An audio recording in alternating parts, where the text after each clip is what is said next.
Hello, I'm Alireza Tagaboni from Next Office, Iran.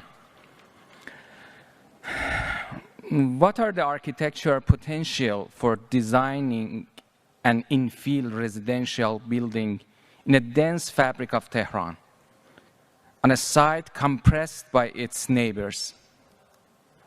In such a grid, the market is trying to fill more land on both sides. What possibilities remain for keeping architecture active?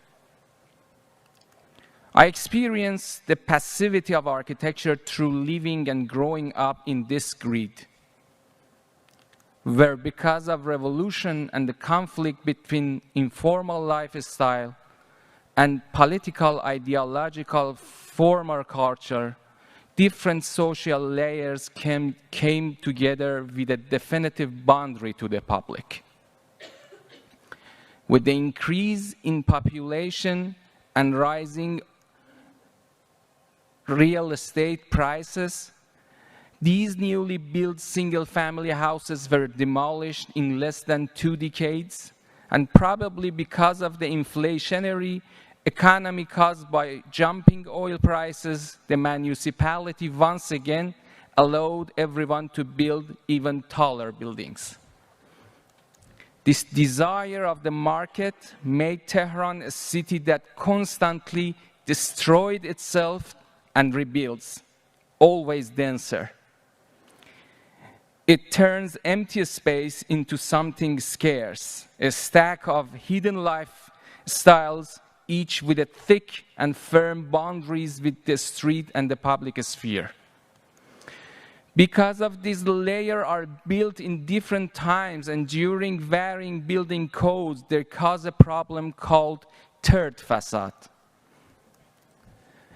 A facade that is abandoned, hoping that one day neighbor will build to their height, and it's generally in unwanted contrast to the main facade, that the decorated shed, which is favored by the market. And that is also the external border. If the border between inside and outside in other countries is mostly about conditioning issue,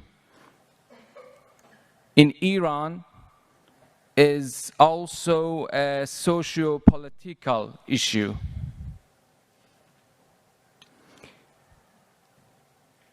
In our previous projects, we work on this border and how it affects the urban landscape. We expanded the boundary, which was generally linear, decisive, and critical, and transformed it into a space that was changeable and adjustable. In the urban space, the building also plays three-dimensional porous role. In this infill project, we thought about this question: how a heightened project can interact with its surrounding environment in a way that would create empty spaces both in the plan and in the volume.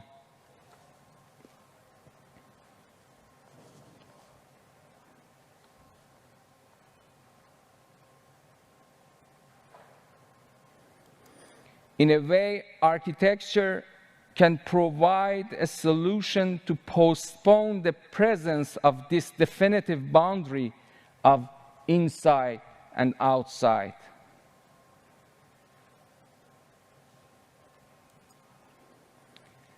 By expanding these boundaries and creating an in-between space and making this thickness habitable, we try to extract, screen, and recognize the lifestyles hidden in the boxes.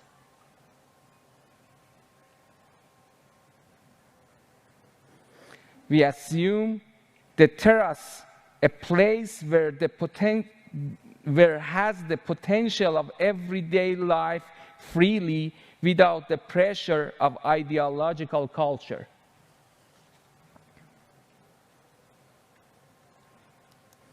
It also helps this interlocked unit catch in direct control natural lighting,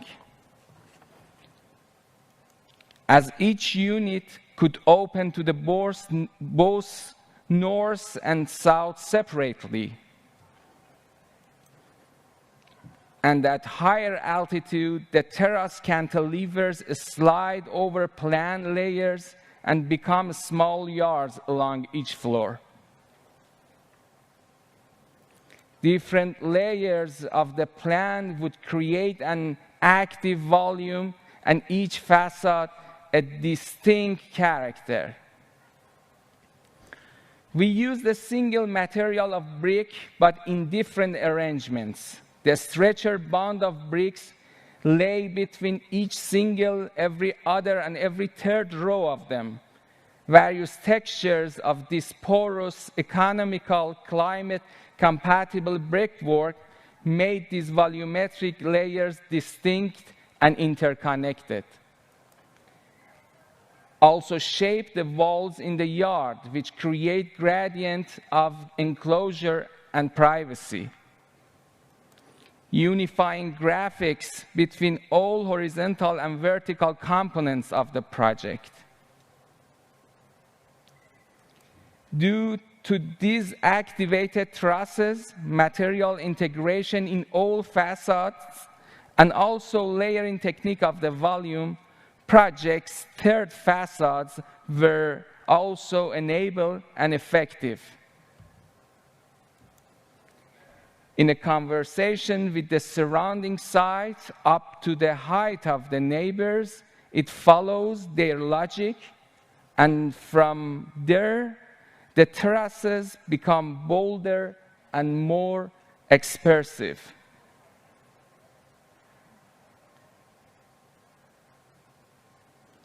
And the interior life is able to extend to the terraces levels.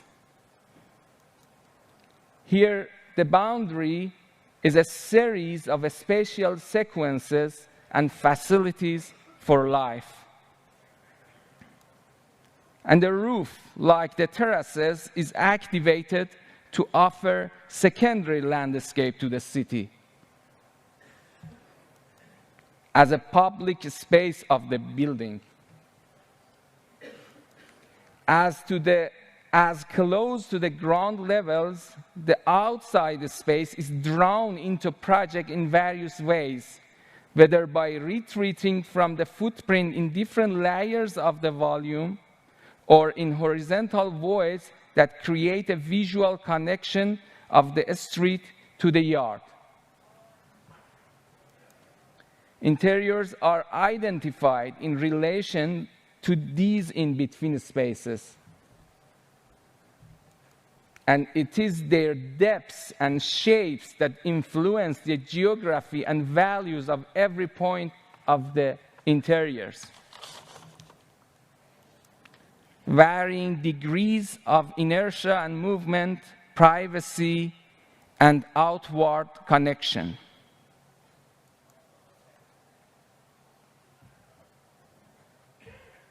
It has a music also.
and it creates a three-dimensional porous volume in the city which flourishes in the height with terraces that have possibility to bring some degree of releasing lifestyle in cracks of ideological rules of urban sphere. Thank you very much.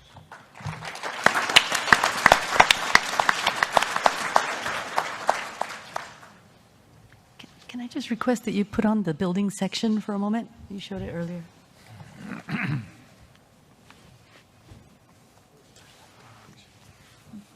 It is animation, I don't know. No, I mean the full section.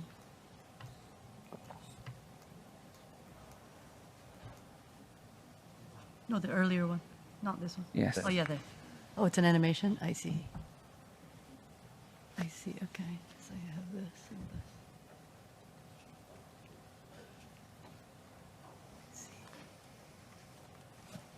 this. So if I understand it, the lower apartments do not have any of these, what you call the expanded border? No, all the units from beneath the altitude of the other buildings have trusses, but we made these trusses bolder when it's come to upper level. Yeah, yeah. And the upper units are 2 units, but the three of them are 1 unit, 4 of them one unit.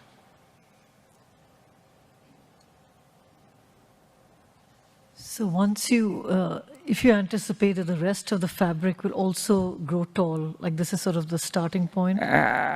Actually, as I told, Tehran always is moving higher, and the municipality somehow sell the density of Tehran. So what we proposed was that when you have this height, maybe you made it less in footprint and made it porous in the height. So because of the lack of the void in the plan and in the volume is a very something that is very obvious in Tehran, we propose it in this way. So it's a kind of solve the issue of the third facade also with these activating trusses, and we're integrating the materials and put it in all the project. No, I understand that in the building the way it is today, but in the dynamism of Tehran growing taller. Yeah. So if the buildings next to you started to also rise as high, maybe yes, maybe no. It depends on the profitability of the that investment from the small investors that do it separately for themselves. So my question was leading towards, would the privacy of these terraces that you have sort of presented right now be compromised, or is there a kind of way that can be negotiated? If it's a kind of negotiating with the municipality. I think it was a tiny rule that we used it and we speak about it. So we gain this trusses and we lose some of the footprints, and in the negotiation we can reach in this point. When you started the presentation, you entered part of the concept of the city with these blank walls on the side of the buildings, who were used as a conceptual strategy in some of your other projects, you said.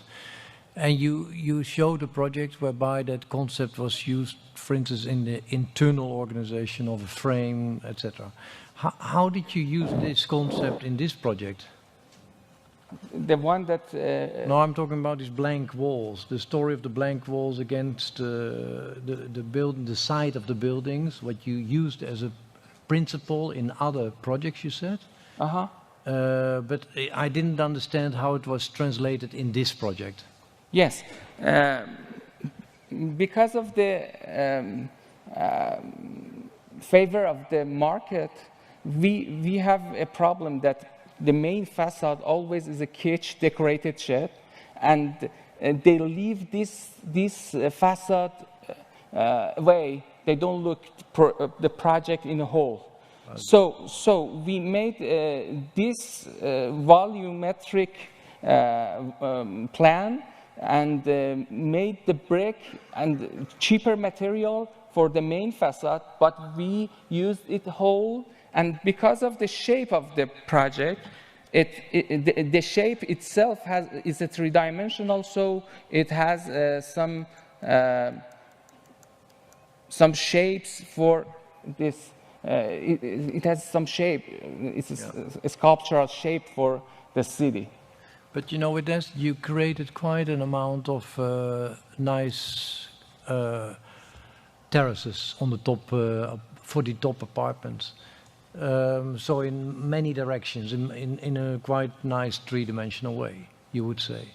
But did you ever consider to think about that similar concept for the lower apartments? Because you know, you give more, in a way, to the more expensive apartments, but you give less. They pay more. Yeah, no, but it's not about payment. It is actually about quality of spatial experience, I would say. Did you play it a bit more with these terraces ever before? In the lower parts? Duplexes. Yeah. So those are duplexes. Because the similarity of the logic of the building with the others, I wanted to be in the same logic until there, and after that it kind of changed. And also, if you see the windows little by little start to change and start to different the shape of the window, different sections. Yes. That's clear. And if you have a new revolution, everything change again, what you will do? Actually, I want to. One of critics of Iran once wrote in Iran, terraces and cafes is the most political space, because it's the in-between space that the governmental ideological thinking can't interfere. So as a public duty, we can emphasize these kind of spaces in the city. Interesting. They're all the same color. ما لطفاً